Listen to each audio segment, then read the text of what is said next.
الحمد لله رب العالمين والعاقبة للمتقين وأشهد أن لا إله إلا الله وحده لا شريك له ولي الصالحين وأشهد أن سيدنا ونبينا محمدا عبده ورسوله خاتم الأنبياء والمرسلين.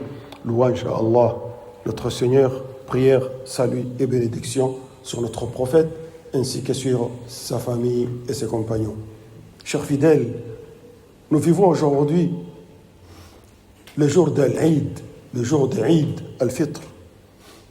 Le Eid et tous les Eid, Eid al-Fitr, Eid al-Adha, sont prescrits pour donner les musulmans, le croyant, la chance de s'approcher d'Allah subhanahu wa ta'ala, la première chose. Deuxième, de prononcer la grandeur d'Allah subhanahu wa ta'ala. Ressentir la grandeur, ce n'est pas le prononcer seulement. Vous pouvez dire Allahu Akbar, Allahu Akbar, Allahu Akbar, mais l'esprit est ailleurs. Non. Ressentir la grandeur d'Allah subhanahu wa ta'ala. C'est lui le plus grand. Personne ne peut me faire de bien ou me faire de mal si Allah subhanahu wa ta'ala ne veut pas. Troisième, avoir une tolérance, ce qu'on appelle miséricorde entre le croyant. Chacun se sent, le jour de l'Eid, il se sent en bonne situation, en état de sécurité envers les autres, avec les autres.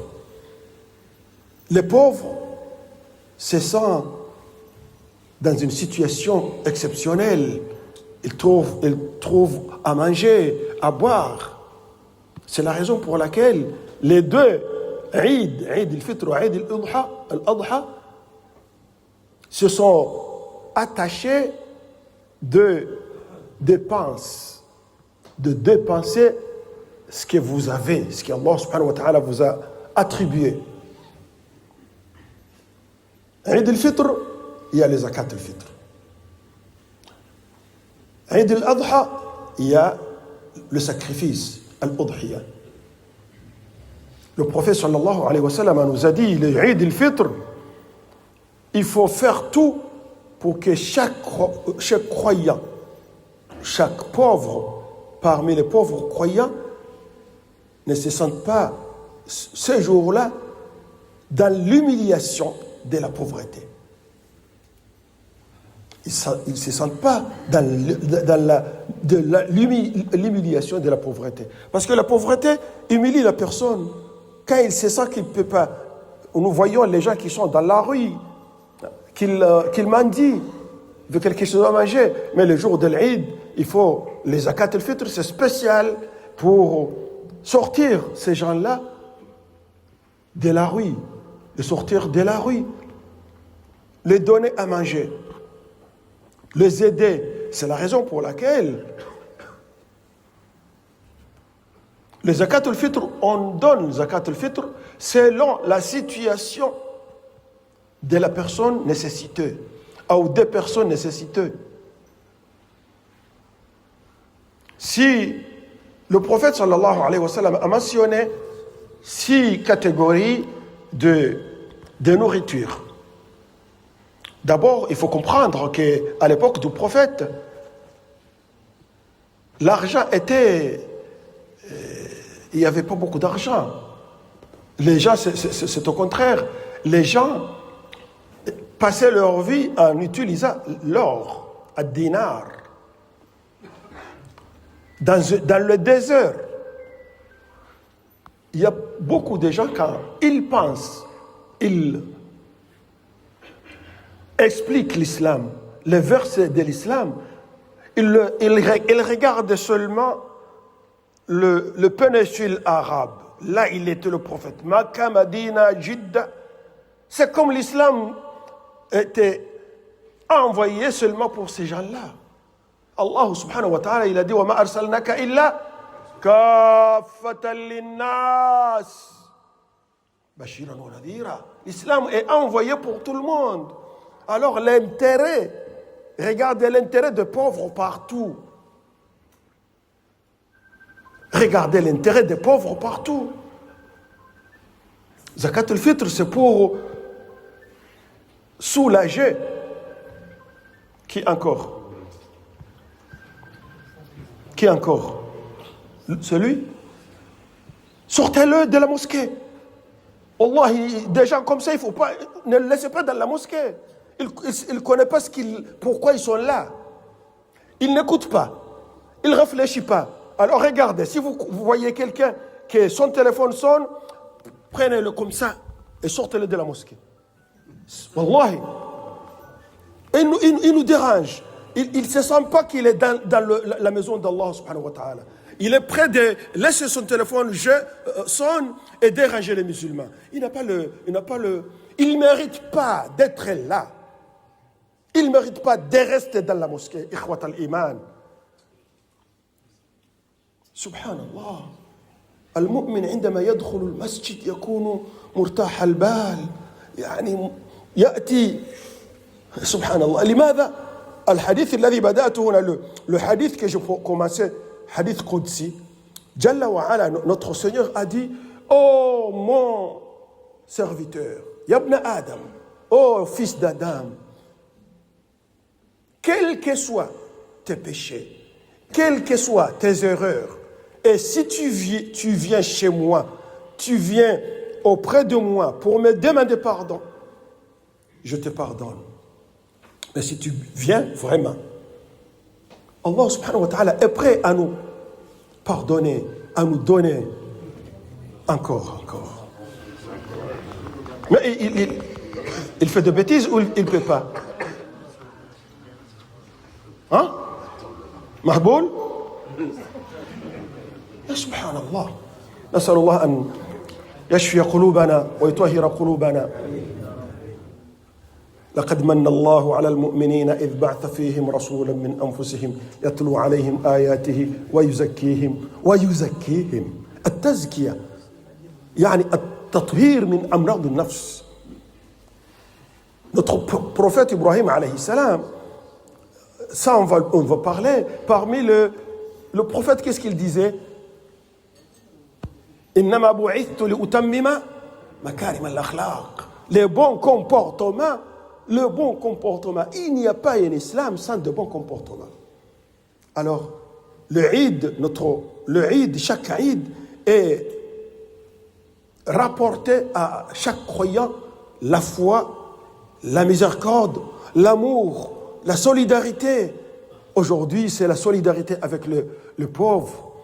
Et c'est la raison pour laquelle Allah subhanahu wa ta'ala nous a prescrit aux croyants de sortir le zakat al-fitr. Et zakat al-fitr, il y a une différence entre zakat al-fitr et zakat al-mal. Zakat al-mal, on peut le donner à n'importe qui. Croyant ou n'est pas croyant. Mais zakat al-fitr, c'est spécialement pour les croyants musulmans. C'est la raison pour laquelle ne donne pas le zakat al-fitr aux gens que vous croisez dans la rue. Non, si vous voulez le donner sadaqat, l'âme. Mais si tu as l'intention de donner zakat al-fitr, il faut qu'il soit un musulman, un croyant, un pauvre musulman. Parce que c'est, comme le prophète sallallahu alayhi wa sallam nous a dit, c'est spécialement pour sortir cette catégorie de croyants, les sortir de la misère. Zakat al-fitr, c'est pour sortir les nécessiteux, les pauvres de la misère. Alors, la miséricorde, l'Eid, c'est spécial. Vous voyez, c'est Eid al-Fitr et Eid al-Adha. Là, on fait le sacrifice de Udhiya pour aider les nécessiteux, pour le sortir de la pauvreté. Aujourd'hui, on a de la chance d'avoir deux Eid al-Fitr et le vendredi. Et vous ne savez pas, je ne sais pas, il y a certains qui ne connaissent pas, qui ne savaient pas qu'à la prochaine, s'il y avait un jour, il y a deux Eid, le Eid est tombé dans un jour de vendredi, alors les croyants ont le droit Allah subhanahu wa ta'ala nous a donné l'autorisation seulement de faire l'Eid et laisser le vendredi, la prière du vendredi. Sauf l'imam. L'imam d'une mosquée, il n'a pas le droit de laisser le vendredi. Parce qu'il y a des musulmans comme vous qui voulaient faire la prière. Mais il était autorisé à chaque croyant qui a fait le Eid de laisser la prière du vendredi. Il ne va pas le payer. Hein.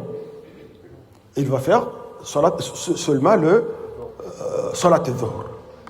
أسأل الله سبحانه وتعالى أن يتقبل منا صيامنا ويتقبل منا قيامنا ويتقبل منا تلاوتنا ويتقبل منا دعاءنا وأن يغفرنا ويرحمنا ويجعلنا من عباده الصالحين.